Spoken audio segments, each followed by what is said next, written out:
Good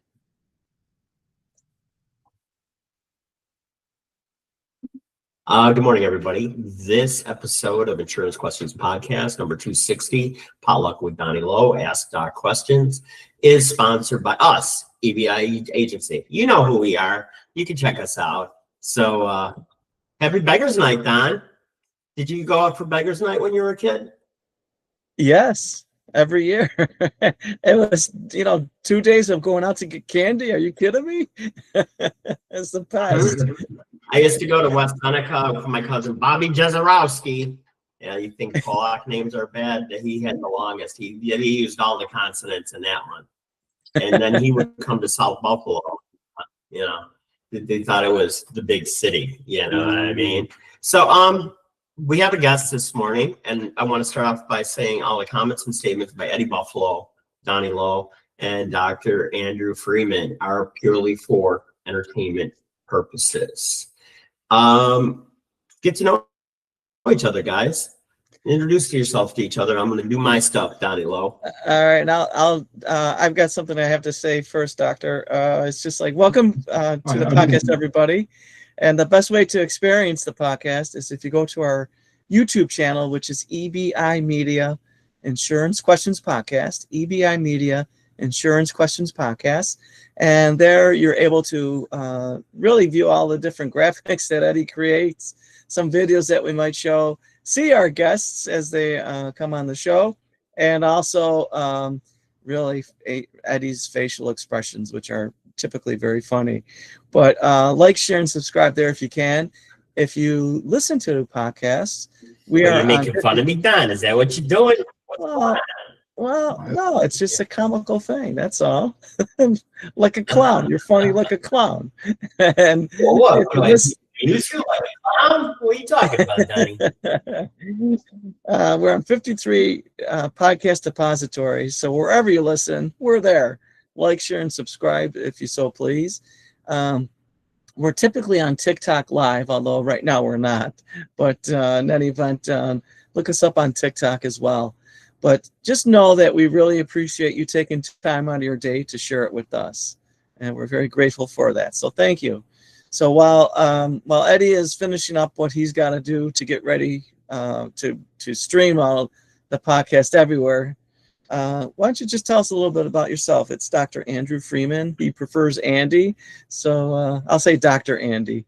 Why don't you tell us a little bit about yourself? Okay, sure. Call me Andy. Long-time board-certified family physician. I taught family medicine and worked in almost all the spheres of family medicine. And what I wanted to talk about were just observations of ways we can stay healthy, what kills us, what we can do to not get killed, and how we can keep our brains healthy and enjoy our life the most. And what I wanted to do is just kind of do a question and answer the questions that people have. One thing I would suggest at some point, how to best work with your medical provider. What works so you get what you most need. Sometimes what you need isn't what you want. What questions do you have for me? Where would you like to start? Yeah, Don, you take it away, baby. Well, I always like to just learn a little bit about people that are on the podcast with us. So if you want to just very briefly just talk about, why did you get into medicine? Why did you think that was your calling? My grandmother took me to the hospital. She was an LPN when I was a little kid. Things were fairly tumultuous at home. I guess that's the PC term for it. So I went with grandma to the hospital. It was quiet. It was orderly. It made sense. They did good work. And this is the best thing you can do for people, is to help them. And that's why I went into medicine. And she told me, do your math homework first. The whole world is math. Everything is math and derivative of math. And I just took those two things with God. That's why. Oh, Now, very nice. I have an interesting question for you. And we kind of went into one of these questions yesterday, why you can get denied for a death claim on life insurance. Now, I know we get aggravated when people don't do what they're supposed to do. And if you're taking care of somebody and you say, you need to go get this stress test, Mhm. then they don't. And then they die in 2 days. How does that make you feel individually? Number one, I feel horrible anytime something bad happens to anybody, and especially if it's somebody I'm caring for. Really, it hurts inside. I'll be honest. I have to contain that. You have to have boundaries, or else you just wouldn't, be able to do your job. But it does hurt inside, and it especially hurts when people are given reasonable advice. They don't take it because part of me says, did I not explain it well enough? Did they not get it? Did I not use terms that resonated with them? That's very interesting because and it's got to be hard. It's got to drive you nuts. You know what I mean? Especially if you know this person could have been still walking this planet and they just decided not to listen. It's just a little aggravating. It does eat you up. I came home, chewing my fingers about something of that ilk when my daughter was probably like 11, and finally she said, "Hey, Dad, you got to contain this." And she said, "Keep in mind, some do, some don't. So what?" That's kind of a hard attitude to have, and it's very counter to what I am as a person. But I had to start to have some internal boundaries where I would say, "Oh, I feel bad. This really hurts, but I'm not going to have it affect me where I can't do my job and be comfortable as a human being." And it's weird having an 11-year-old teach you how to have a little better boundary. Mhm. That's so Now, true. I mean, way ahead of her years. Real quick, Ed, when we sit down and talk with Go ahead. people about life insurance, it's really for the protection of their family, their loved ones, and we always say it's life insurance is like a love letter that you leave for your family. And so we get frustrated when somebody, we see the true need for one, and it's not a matter of whether they can afford it or not. They just don't do it. So that's something that we kind of say in our industry as well, is just the same concept, a little twist on words. Some will, some won't. So what? Move on. So it's your daughter at 11 years old. Very, very good. Because I know when I first got into the business, Don, I was like, okay, Dr. Freeman, he needs this insurance. He knows he needs his insurance. He's just dragging his ass. He doesn't want to do it because he's busy. Like the physicians who don't get umbrella insurance. Exactly. When they have a motor vehicle Exactly. accident with the avaricious person who ends up. So one thing, and I got to give my ex-wife props, said to me, she goes, listen, this is good stuff. Your stuff, but just because you like it doesn't mean somebody else is going to like it, And then that's why in our business, and I'm sure in yours as a doctor, you have to listen. You got to listen to what the people are saying, what's bullshit, what's not, I mean, I can tell you I'm in great health, but my knee will tell you a different story, I have an interesting question. And this is something it's always bothered me. So I've taken supplements all my life, as a lifter, originally power lifter, I've been boxing my whole life. And now I'm just an old man that can hit hard, but can't catch you. And is it true that all the nutrients that your body doesn't need, you're just going to pee out anyways? The great majority of people who over supplement are going to secrete what they don't need. Problems come, some things are not secreted by your kidneys. Problems come when you're overtaking fat soluble things. A, D, E, and K. What does that mean? Are the fat soluble vitamins. You can actually Potassium? accumulate too much. No, A, D, E, and K when people multivitamin. You'll see people with vitamin A toxicity. You'll see the little kid who goes crazy and literally turns orange. you can over supplement yourself and injure yourself. People who take iron who don't need iron, you get iron deposition, heart, brain, liver, you can injure yourself. Overdoing it is not necessarily harmless.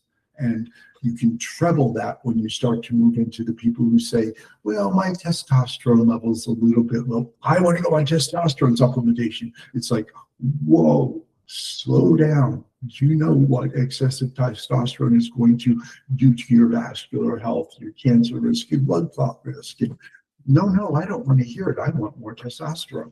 We'll have those battles periodically. Well, I just had a holy shit moment because this was a question that I was going to ask you about. And I've talked to different guys in boxing, different guys in lifting.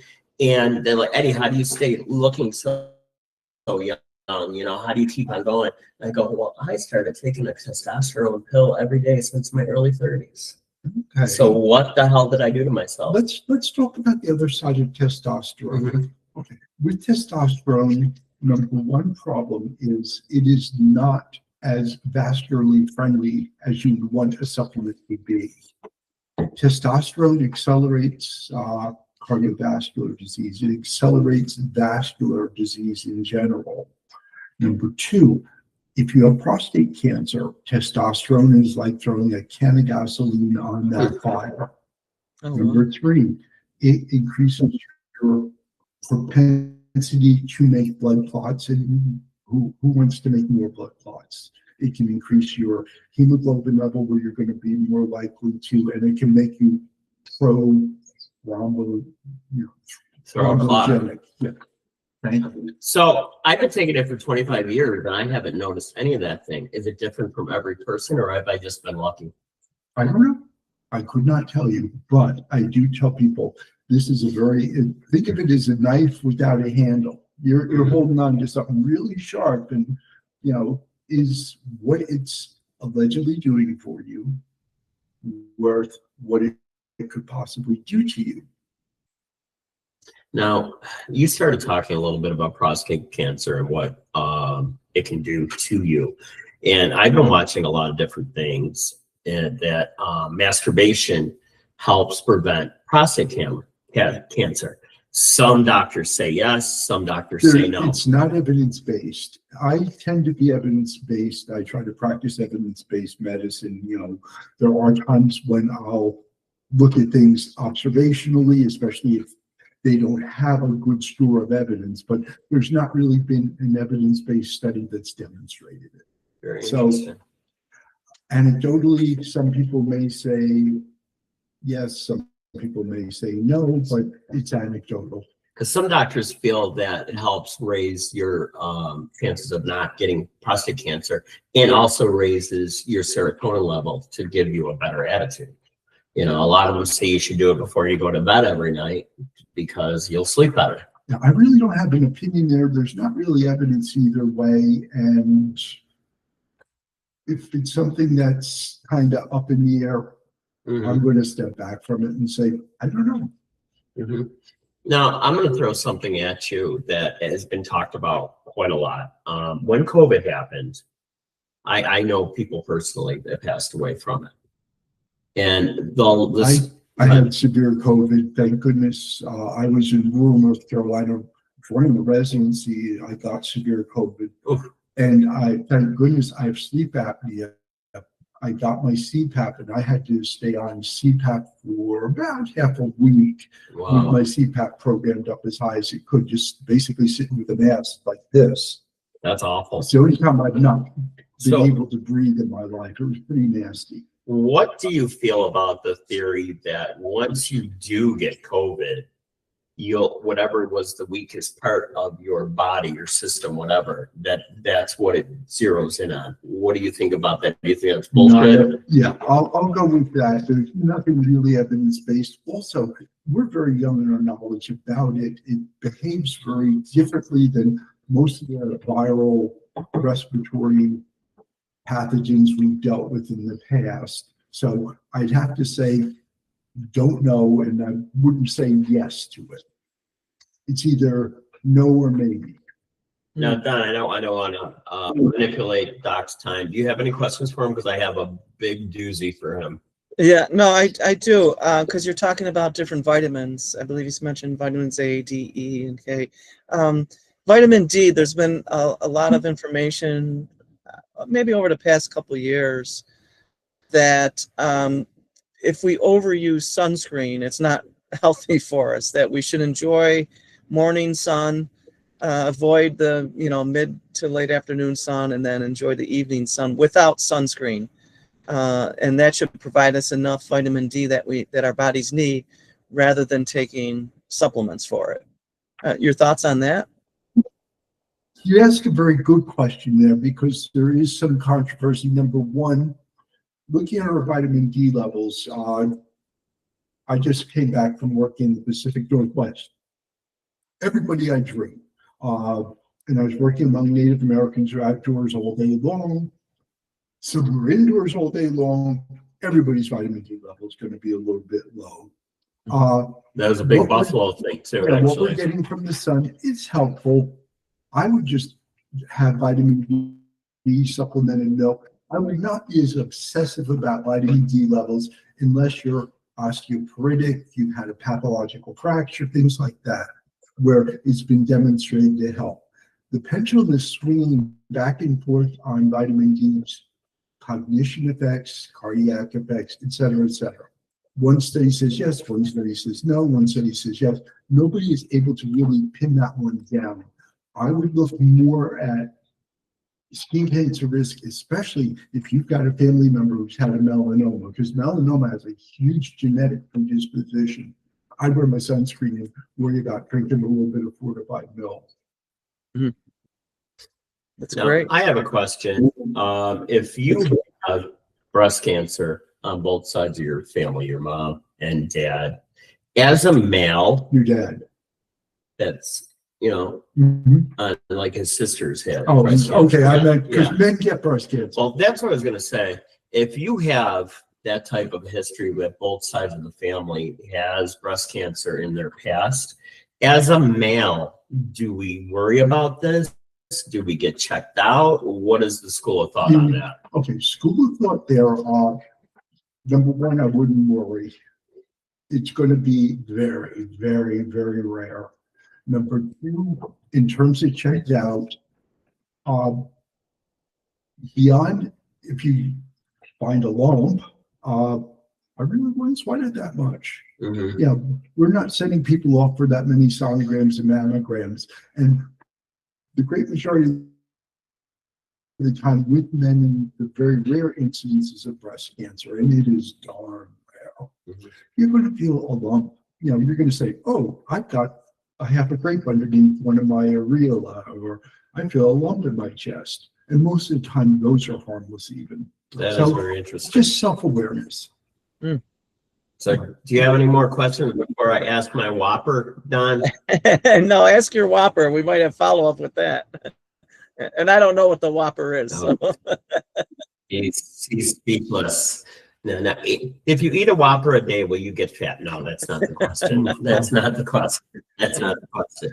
So, THC. Mm-hmm.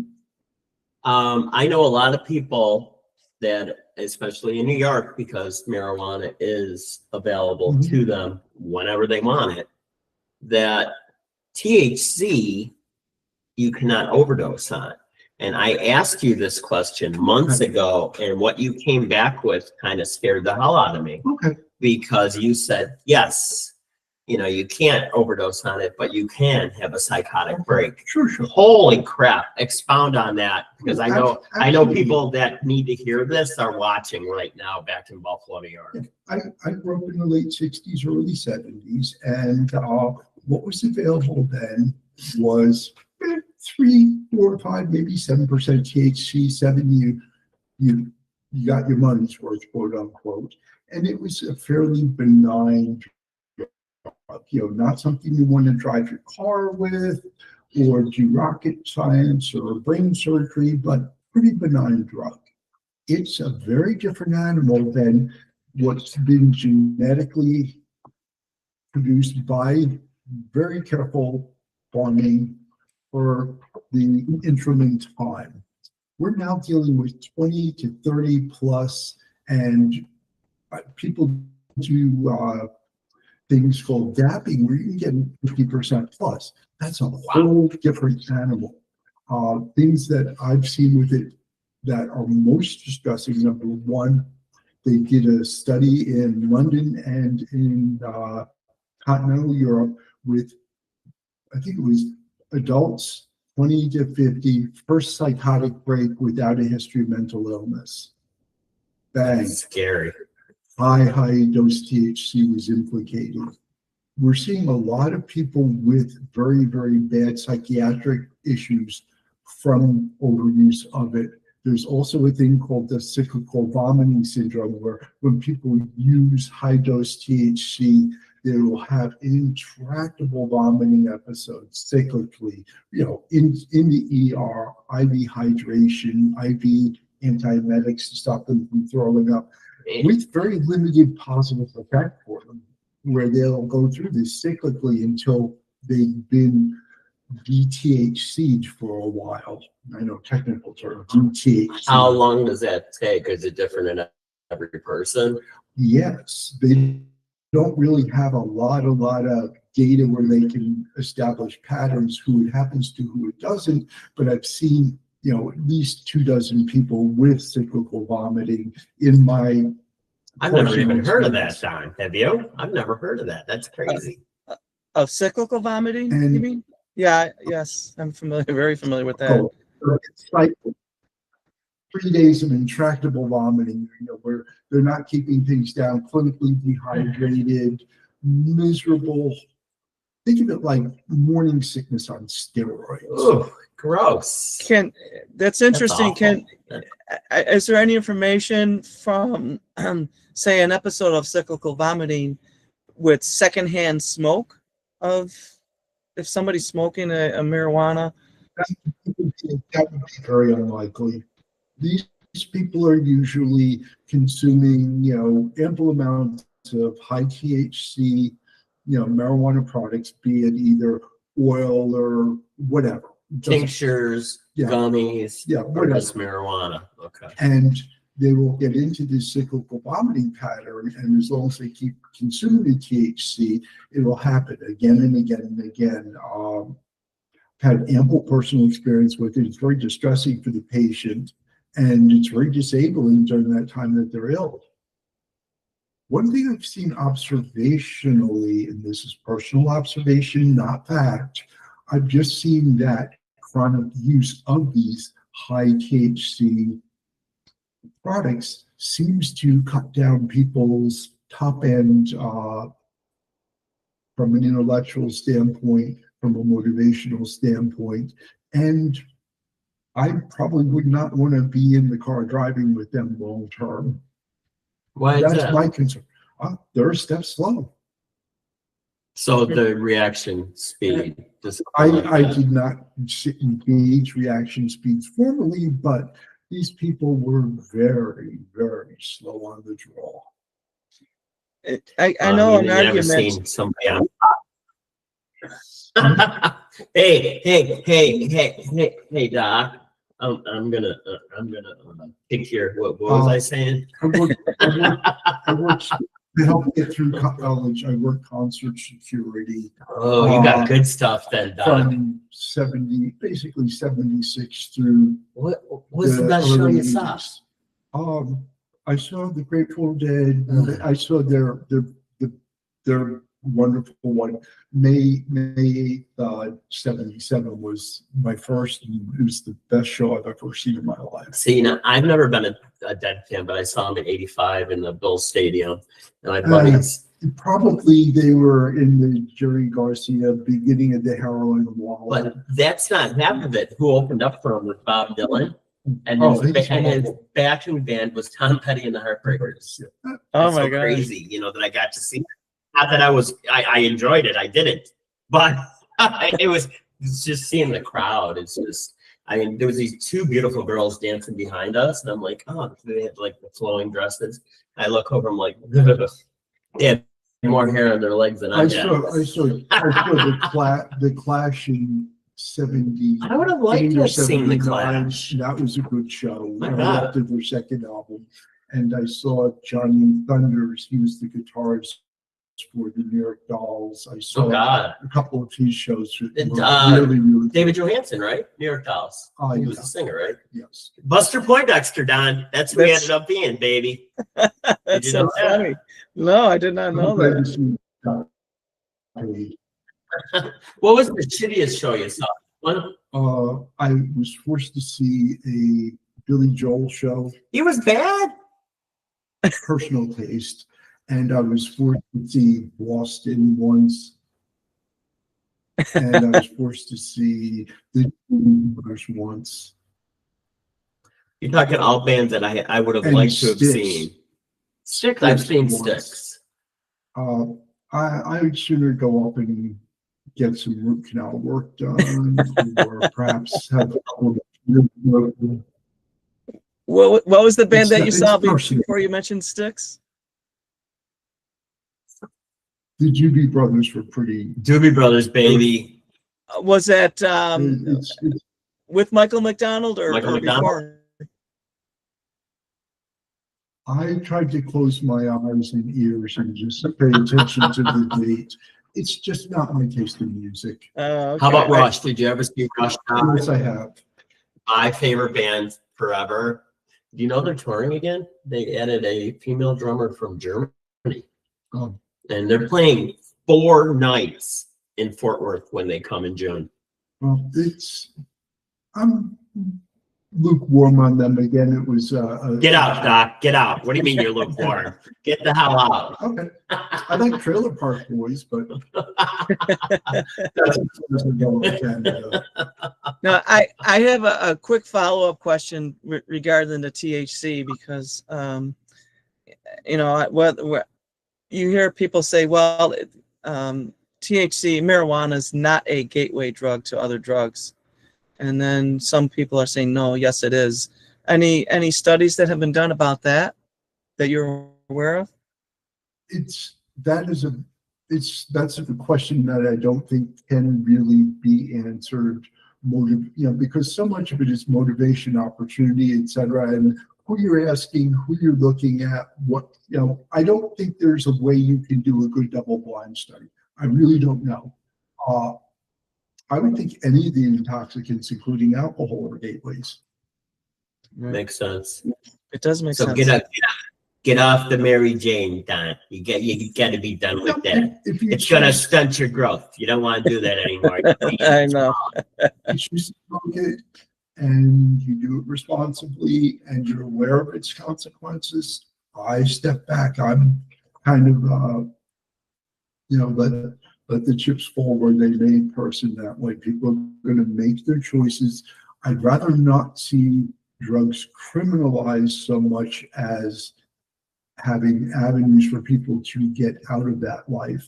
I worked for 3 years with the Veterans Administration in Erie, in that area, with a lot of their homeless alcohol and You're in substance. Pennsylvania? Yeah, I lived there for 3 years.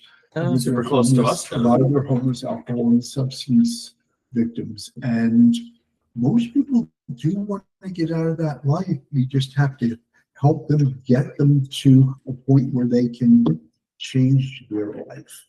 Yeah. Offer them alternatives, realize that it takes long-term treatment. A personal thing for me is I'm a strong advocate of the use of Suboxone long-term for people who've had opioid issues, because yes, the physical stuff goes away in a couple of weeks. The problem is the mental end of it, the craving, dependencies, things like that, the coping mechanisms that have been built up or its use as a coping mechanism. Those things are going to take a long time to resolve. That person's going to take years to reintegrate themselves, have a job, a life, friends, a companion, the things people need to cope. Don't yank that one coping mechanism out from under them. Put them on Suboxone long term, monitor them, work with them. The people who died most frequently I've seen are people who got yanked off of Suboxone or people who would squirrel it away for a couple of days because they had a special event they wanted to celebrate with drugs, and then they have zero drug tolerance. I really don't care about the diversion of Suboxone. Let's say Ed here was taking 10, 15 Percocet a day. And I'd be dead on the ground. And he takes a Suboxone. You know what happens? He would withdraw from all those Percocet. So someone could divert it. I'd rather see them be very, very liberal and generous with Suboxone to get people under that umbrella where they are protected from substance overdose. Initially, I was going to come here and talk about mortality, what kills you. And up to 45, the leading candidate is misadventure. Misadventure being either motor vehicle trauma, suicide. Well, let's save that for your next show, Doc, because I think we need to do a part 2 because we're already over on time today. My apologies. It's excellent stuff. I kind of, when we start doing stuff like this, you wonder, what are you going to talk about? Well, there's a ton of stuff we can talk about, especially when you're talking about your health. We always have somebody in our family that they should be taking better care of themselves, but they sure don't. Right. Whether it's they're overweight, whatever, they just don't want to go to doctors. A lot of guys die because they don't go to the doctors. Personally, my thought would be keep your side of the street clean. It's a good way to think of it. Take as good care of yourself as you can. Lead by example. So if we have time, I'd love to do part 2 right after this, guys. We'll put it in the can and we'll have it for next week. So I want to end the show like we end every other show. Thank you again for being with us, Doc. If you like working with people that are just like you, have the same values that you do, have the same passion for life, love your family as much as we do, we are definitely the people you want to work with. You can reach us on our website that I couldn't pull up today, eviagency.com. You can also email us at eddiebuffaloinsurance@gmail.com. And what's the hotline, Donnie? Hotline number 716-541-4118. That's 716-541-4118. And for our friend Bob that works on 3i Atlas, and they're a little bit late coming to Earth, they didn't make it here yesterday. What's the number for Bob? Well, for Bob, it's 716-541-4118. So once again, Doc, thank you very much for coming on the show. It was really fantastic. My pleasure. Yes. And Thank you. remember, everybody, life is definitely worth living. What you got to do, Donnie? You just got to keep on fighting, baby. Just keep on fighting. So tune in next Thursday for part 2 of, I'm going to throw this at him because I thought a great name for his show would be, because of his initials, AF, Doc AF. My middle initials MAMF. Oh, it keeps on getting better. He fits in with us 100%. So I'm sorry about that. I didn't know what it meant until I initialed something off at work when I was in 10th grade. We'll save that for the show. So we'll see everybody. See you next. Well, actually, we'll see you tomorrow. Take care. Ciao. You and your ciao.